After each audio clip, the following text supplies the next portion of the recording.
residents in our community get the rebate. How much money are they getting? So they, two really different good questions that you asked. One is about the infrastructure and charging station, and one about affordability. So they, in terms of the charging station, our coalition recently had a settlement with the three big utilities, Edison and PG&E, San Diego Gas and Electric, and essentially they are required to put out charging stations. For Edison, it's 50,000 charging stations, and 10% of those have to go into EJ communities. And their program is called Charge Ready. And CD is actually on the advisory committee on the Charge Ready program. So they are actually trying to find out which of the cities that are interested in working with these programs.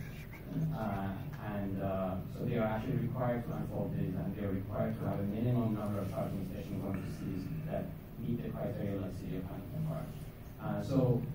This is actually, to a large extent, utilities now look at this as their future, if you will, bread and butter. You know, they actually make money out of this. So you could say it's a win-win situation. Obviously, we want this to be fair. You know, we want the prices to be right. So no answers. How much? How much? How much? But there is now a lot of that work that is happening in terms of the charging. And then there are other groups that are also putting charging stations, like Plug in America and other groups. As far as the cars, there are affordability of cars. A person, if you want to buy a new car, and you are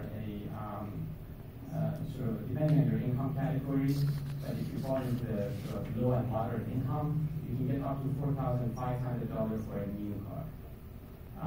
If you buy a used car and you fall into the right income category and there's a right zip code, which that means that if you're in an area that is very polluted in terms of they look at certain indicators, like for example Southeast LA, you can get up to $9,500 if you retire your old car and then you buy a car that doesn't have to be new. But right now you can only get that $4,500 rebate only if you buy a new car.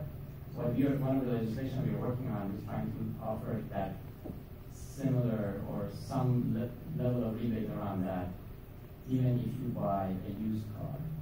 So you can just say if you get $2,000 for buying a used, let's say Chevy Volts, say Chevy Volts. It's the subprime car loans like 2009. They're just doing Obama all over again. If you get the $9,500, Nothing but corruption. Plus the $2,000,